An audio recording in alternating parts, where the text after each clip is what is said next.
की जय, महाराज की जय, महाराज की जय।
क्या है कन्या?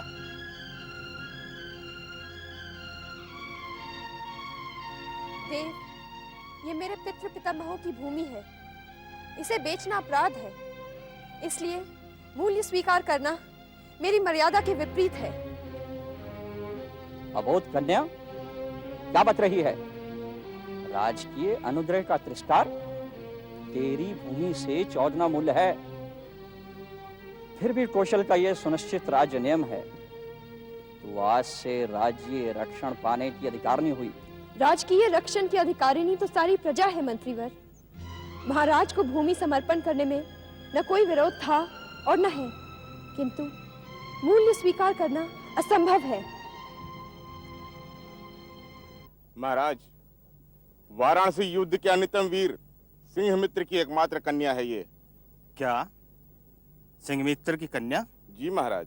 जिसने मगध के सामने कौशल की लाज रखी, उस वीर की कन्या है ये। इसका नाम मधुलिका है महाराज। मंत्रीवर, इस उत्सव के परंपरागत नियम क्या हैं? देव, नियम तो बहुत साधारण है। किसी भी अच्छी भूमि को इस उत्सव के लिए चुनकर नियम अनुसार पुरस्कार स्वरूप उसको मूल्य दे दिया जाता है। अच्छा? हाँ देव, भू संपत्ति का चौगुना मूल्य मिलता है। उस खेती को वही व्यक्ति वर्ष भर देखता है, वो राजा का खेत कहा जाता है। इसने आपके सम्मान में धृष्टता की है, इसे अब समुचित दंड दिया जाएगा। मंत्रीवर, इसका निर्णय दंड के योग्य नहीं है। प्रजा को अपने स्वाभिमान की रक्षा करने का अधिकार है। हमें किसी को भी बलात् बाध्य नहीं करना चाहिए। जी महाराज। इस कन्या से कहो अपनी भूमि के बदले में जब चाहे अपनी इच्छानुसार धन संपत्ति राज्य से प्राप्त कर सकती है। जो आज्ञा देव।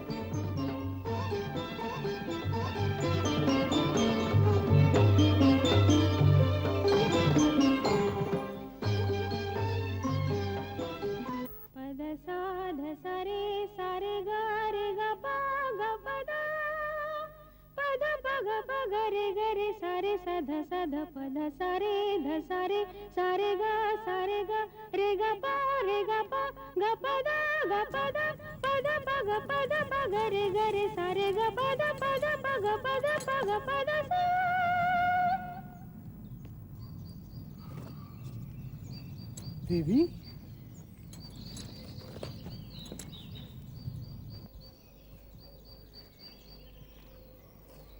हे देवी, तुम ही ना कल के उत्सव की संचालिका रही थी। उत्सव?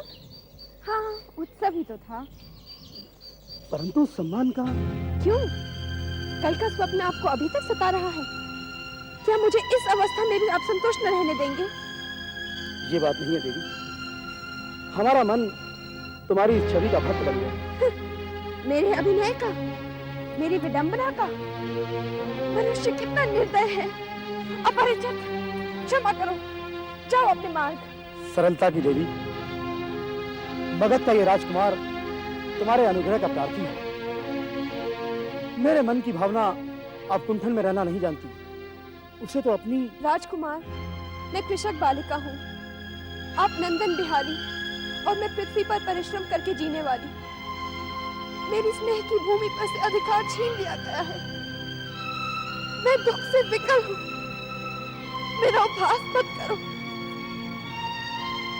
मैं कौशल नरेश से तुम्हारी भूमि तुम्हें दिलवा दूंगा। नहीं, वो कौशल का नियम है। मैं उसे बदलना नहीं चाहती, चाहे मुझे उससे कितना ही दुख हो। तो फिर तुम्हारा रहस्य क्या है? ये मानव हृदय का रहस्य है राजकुमार, मेरा नहीं। नियमों से यदि मानव हृदय बाध्य होता तो आज मगध के एक राजकुमार का हृदय किसी राजकुमारी की ओर न खिंचकर एक कृषक बालिका का अपमान करने न आता। ये मिथ्या आरोप है देवी। तुम्हारे अपमान की तो हम स्वप्न में भी कल्पना नहीं कर सकते। हम तो केवल तुम्हारी प्रणय दृष्टि के याचक बनकर तुम्हारे समक्ष खड़े हैं। केवल एक बार। अब मुझे और लज्जित न करो भद्र। मैं स्वयं अकिंचन हूँ। मेरे पास किसी को देने के लिए कुछ नहीं है। आप यहाँ से जाइए। तुम्हारी इच्छा के विपरीत हम तुम्हें बाध्य नहीं करेंगे देवी, परंतु तुम्हारी यह अपरूप छवि अरुण के इस हृदय में सदा सदा के लिए अंकित हो गई है। एक बार फिर यही याचना लेकर हम तुम्हारे द्वार पर आएंगे देवी। स्मरण रखना, हम अवश्य आएंगे। हम अवश्य आएंगे देवी, अवश्य।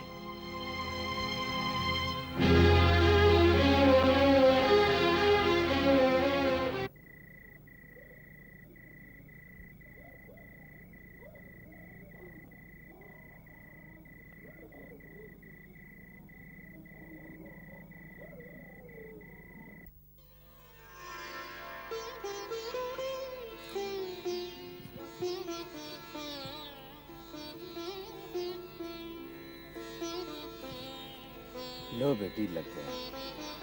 अब साल 2 साल में ही ये वृक्ष बहुत ऊंचा हो जाएगा।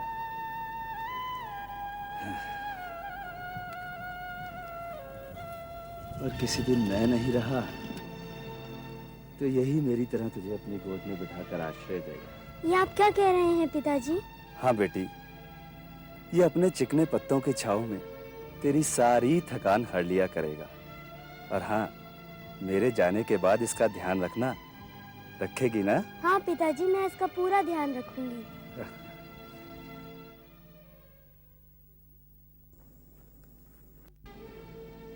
देवी, पथिक को आश्रय चाहिए। कौन? राजकुमार, आप? अरे मधुलिका, तुम यहाँ इस कुटिया में? इतने दिनों के पश्चात आज फिर? ओह, कितना समझाया था मैंने तुम्हें, किंतु तुमने। और आपकी ये क्या दशा है? मैं मगध का विद्रोही निर्वासित राजकुमार अरुण अब कौशल में जीविका खोजने आया। मगध के विद्रोही राजकुमार का स्वागत करे एक अनाथिनी कृषक बालिका? ये भी तो एक विडंबना है। तो भी मैं स्वागत के लिए प्रस्तुत हूँ। आइए।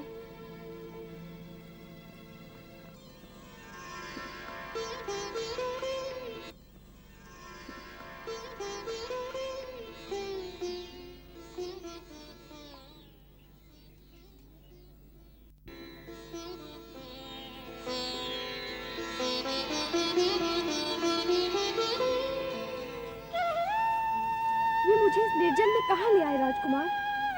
मधुलिके, कहीं मुझसे भय तो नहीं लग रहा? नहीं तो, लेकिन यहाँ और ये लोग कौन हैं? कहीं दस्युओं? नहीं मधुलिके, ये सब मेरे अपने सैनिक हैं। तुम्हारे सैनिक? जब तुम इतनी विपन्न अवस्था में हो, तो फिर इतने सैनिकों को अपने साथ रखने की क्या आवश्यकता है? मधुलिके, बाहुबली तो वीरों की आजीविका है, और ये सब लोग तो मेरे जीवन मरण के साथी हैं। भला मैं इन्हें कैसे छोड़ सकता हूँ? और मधुलिके, मैं करता भी क्या? क्यों? हम लोग परिश्रम करते और खाते, अब तो तुम राजकुमार नहीं रहा तो क्या?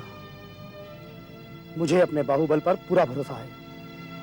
प्रतिकूल परिस्थितियों से सहज ही भयभीत होना अरुण का स्वभाव नहीं है मधुलिके। मैं अब भी नए राज्य की स्थापना कर सकता हूँ। नए राज्य की। नवीन राज्य? ओहो, तुम्हारा उत्साह तो कम नहीं। भला कैसे? कोई ढंग बताओ जो मैं भी तुम्हारी कल्पना का आनंद ले लूं। कल्पना का आनंद नहीं मधुलिके, मैं तुम्हें राजरानी के सम्मान से सिंहासन पर बिठाऊंगा। सच? क्या तुम मुझे राजरानी बनाओगे, सिंहासन पे बिठाओगे, सारे अभावों से मुक्त कर दोगे? क्या तुम सत्य कह रहे हो? बिल्कुल सत्य मधुलिके। क्या क्या तुम्हें मुझ पर विश्वास नहीं होता? होता है, अवश्य होता है। आज तक मैं मन ही मन तुम्हारी ही प्रतीक्षा करती थी राजकुमार। तो उस दिन वो तुम्हारी निष्ठुरता? वो तो मात्र आत्मछल था। कदाचित मैं व्यर्थ ही भ्रम में पड़ा दुख पाता रहा। तुम मुझे सचमुच प्यार करती हो मधुलिके? सिर्फ एक बार अपने मुख से हाँ कह दो।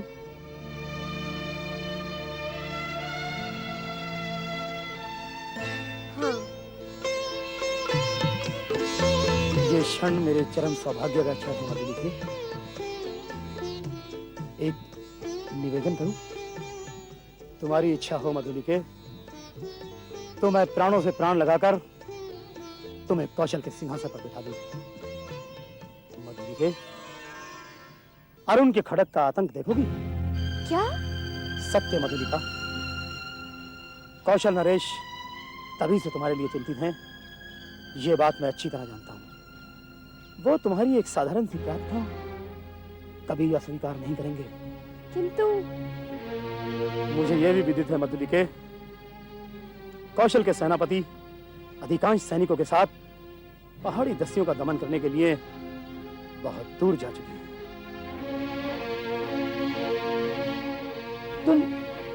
तुम कुछ बोलती क्यों नहीं मधुलिके?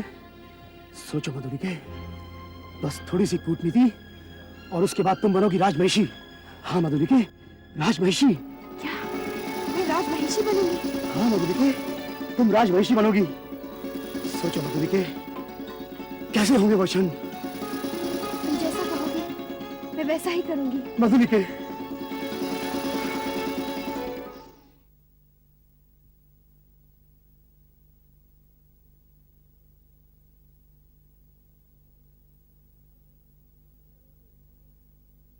जय हो देव।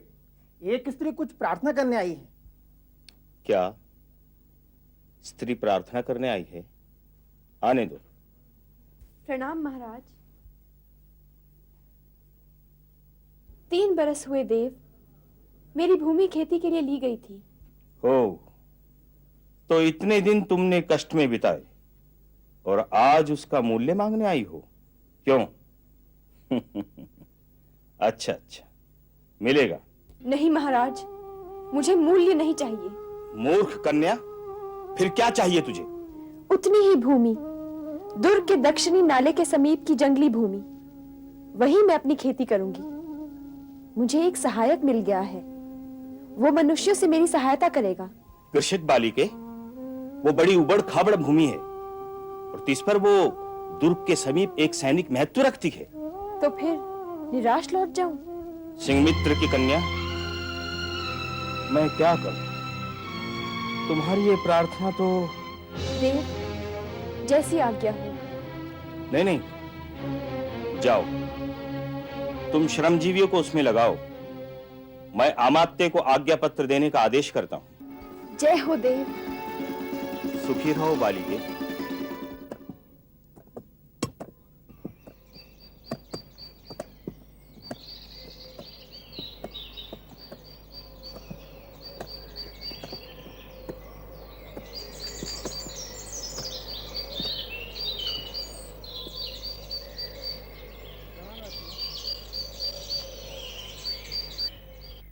साथियों,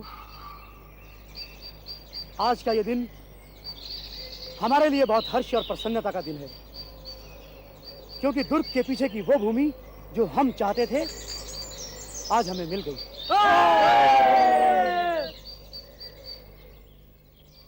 अब वो दिन दूर नहीं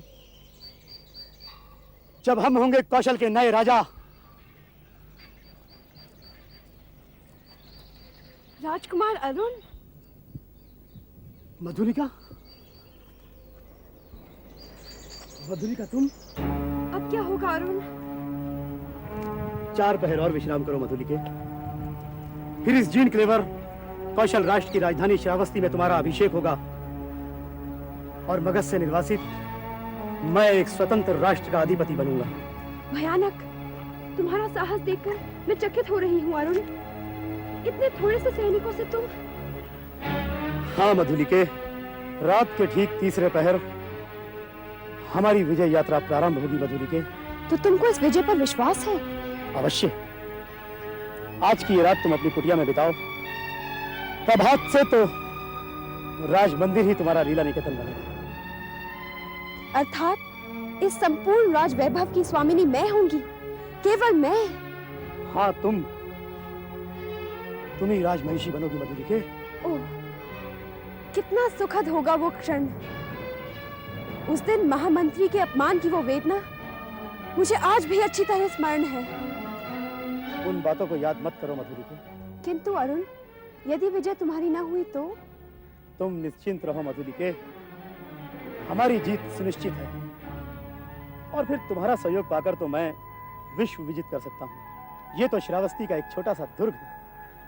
पर न जाने क्यों अरुण, तुम्हारी कल्याण कामना करते हुए भी मेरा मन सशंकित हो रहा है।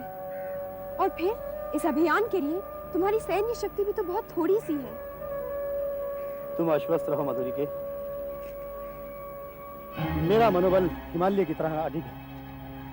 और फिर वीरों की शक्ति तो उनके दृढ़ संकल्प होते हैं।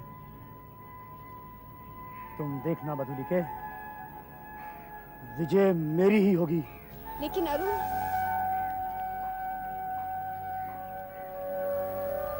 अब तुम भी जाओ मधुलिके, समय अधिक हो गया है और तुम्हें बहुत दूर जाना है। फिर मुझे भी तो प्राण प्रण के साथ इस अभियान के प्रारंभिक कार्यों को अर्धरात्रि तक पूरा करना है। पद पग पग रे ग रे सारे सा ध सा ध प ध सारे ध सारे सारे ग रे ग प ग प द ग प द पद पग रे ग रे सारे ग प द प द सा। कहिए पिताजी, क्या बात है? जा बेटी, मेरी तलवार ले आ। ये क्या, आप फिर से युद्ध पर जाने के लिए तत्पर हो गए? इतनी लंबी अवधि के पश्चात आप कल ही तो आए हैं। तो क्या हुआ, युद्ध तो क्षत्रियों का सहज धर्म है। रणभूमि तो वीरों के लिए विश्राम स्थली होती है। और फिर सारे कौशल की रक्षा का भार मुझ पर है। पर पिताजी, मैं अकेली। तू अकेली कहाँ है पगली? ये धरती, ये आकाश, सभी तो हैं तेरे साथ। ये क्या बेटी, तेरे नेत्रों में अश्रु? नहीं बेटी नहीं, देश की वीर बालिकाओं को यह विवलता शोभा नहीं देती। स्मरण रखना बेटी, देश प्रेम से बड़ा कोई पुण्य और देशद्रोह से बड़ा कोई पाप नहीं होता। स्मरण रखना बेटी, देश प्रेम से बड़ा कोई पुण्य और देशद्रोह से बड़ा कोई पाप नहीं होता। स्मरण रखना बेटी, देश प्रेम से बड़ा कोई पुण्य और देशद्रोह से बड़ा कोई पाप नहीं होता। देशद्रोह से बड़ा कोई पाप नहीं होता। देशद्रोह से बड़ा कोई पाप नहीं होता। नहीं नहीं, ऐसा नहीं हो सकता। कौशल किसी दूसरे का नहीं हो सकता। मैं ऐसा नहीं होने दूंगी। नहीं।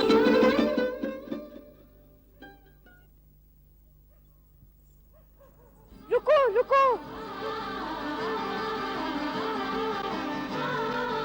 कौन है? कौन है स्त्री? कौशल के सेनापति को शीघ्र उत्तर दे। बांध लो मुझे, बांध लो, मेरी हत्या करो। मैंने अपराध ही ऐसा किया है। पगली है। पगली? नहीं, यदि वही होती तो इतनी विचार वेदना न करती। मुझे बांध लो, राजा के पास ले चलो। लेकिन बात क्या है? जो कुछ भी कहना है बिना विलंब किए स्पष्ट कहो। श्रावस्ती का दुर्ग एक प्रहर में दस्युओं से हस्तगत हो जाएगा। दक्षिणी नाले के पार उनका आक्रमण होगा। ये तू क्या कह रही है? मैं सत्य कह रही हूँ, शीघ्रता कीजिए। सैनिकों, इस स्त्री को राजमहल ले चलो।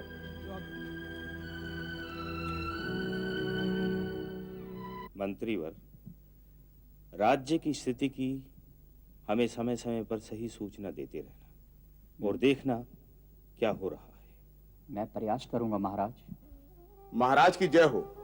क्षमा करें महाराज, इस स्त्री के कारण इस समय उपस्थित होना पड़ा।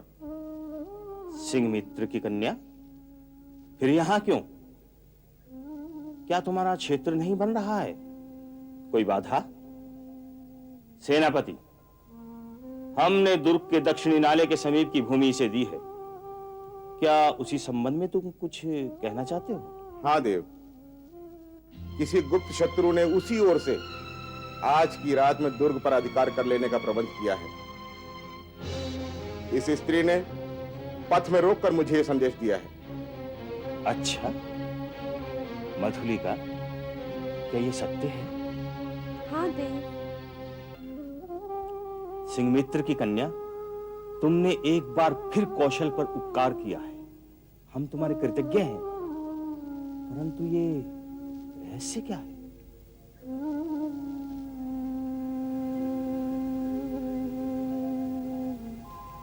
तुमने किसके संकेत पर उस भूमि की याचना की थी? क्या वो तुम्हारा पूर्व परिचित या संबंधी था? क्या तुम्हें उसके इस षड्यंत्र का आभास था?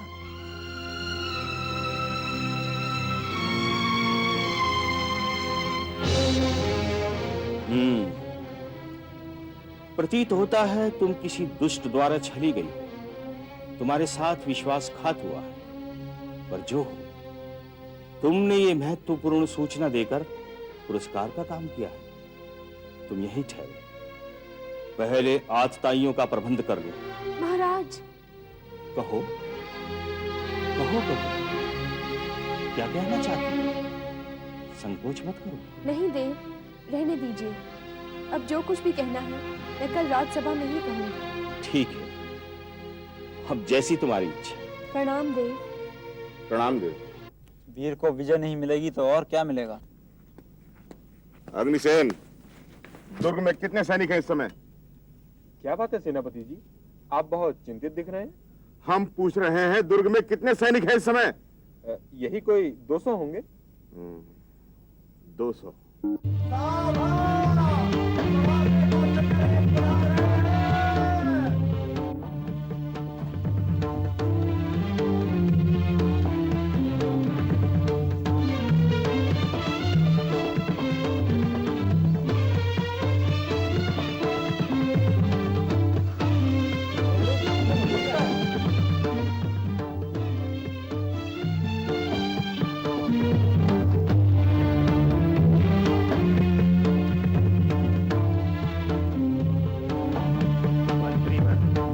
आज की सभा की कार्यवाही प्रारंभ की जाए। आज की कार्रवाई के विषय में सेनापति जी बताएंगे। महाराज की जय हो। महाराज, ये जो सामने बंदी खड़ा है, ये मगध का निर्वासित राजकुमार अरुण है। इसने अपने सैनिकों के साथ मिलकर विगत रात्रि दुर्ग पर अधिकार करने का प्रयत्न किया था। इस पर राष्ट्रद्रोह का अभियोग है महाराज। महाराज की जय हो। बंदी का अपराध प्रमाणित हो चुका है। कौशल की न्याय व्यवस्था में देशद्रोह का एक ही दंड है, प्राणदंड। सेनापति, अपराधी को प्राण दंड देने की व्यवस्था हो। जो आज्ञा।